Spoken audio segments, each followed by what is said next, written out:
At the spring ICCR Conference, we first started talking about AI in the context of elections, given that 2024 is a milestone election year with more than 60 elections taking place around the world, including the US presidential election, as we all know.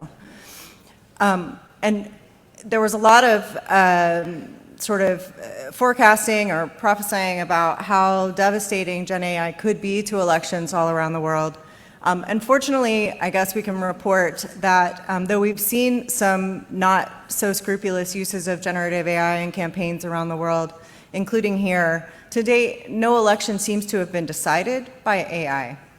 Instead, it's become another factor in the campaign process. That said, according to Proof News, who has been monitoring generative AI in the elections, they've noted that prominent AI companies have not been able to eliminate hallucinations or other falsehoods related to elections. At times, they don't direct people to the sort of authoritative sources that they say that they would.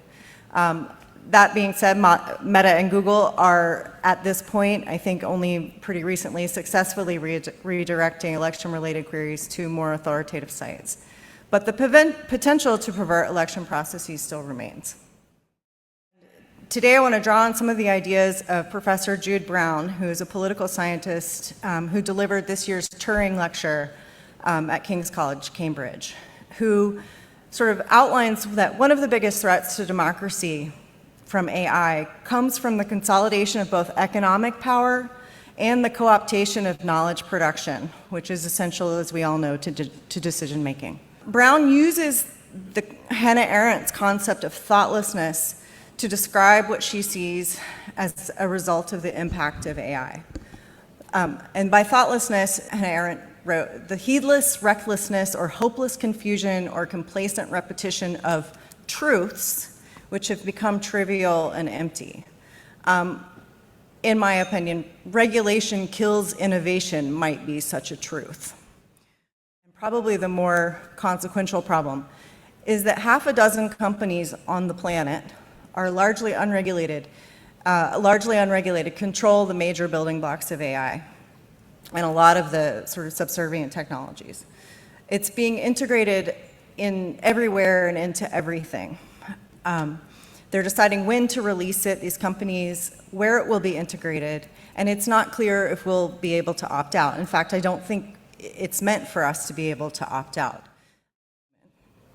Anyone who has written anything understands that there's utility in having to do your own research, use your own imagination, develop your own skills, and organize ideas that increases your understanding as well as those who you're writing for, what you're writing about.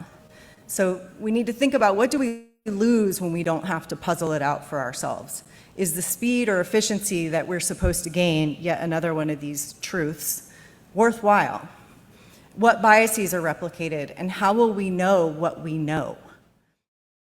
I think one of the fundamental shifts we're seeing is in the relationship between the private sector, government, and the people. I think there's been a lot of talk about corporate capture of the state in this way, and sort of these companies are bigger than governments, and they have reach all over the world, and because they have the means of controlling knowledge production, they actually have more power than maybe we give them credit for. So what are the implications of that for our societies and our markets when digital and algorithmic technologies centralize control and obscure the means of knowledge production? I think this is one of the fundamental questions that Jude Brown is asking, and I think it's one of the questions that we should be asking.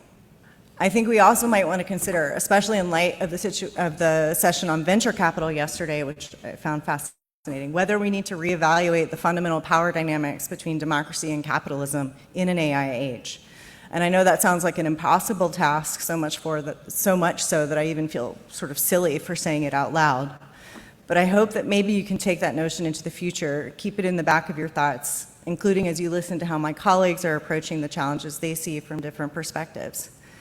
And as you think about AI, I hope that you'll also consider what director of the Just Data Lab, Ruha Benjamin, says, which is that no technology is inevitable until it is.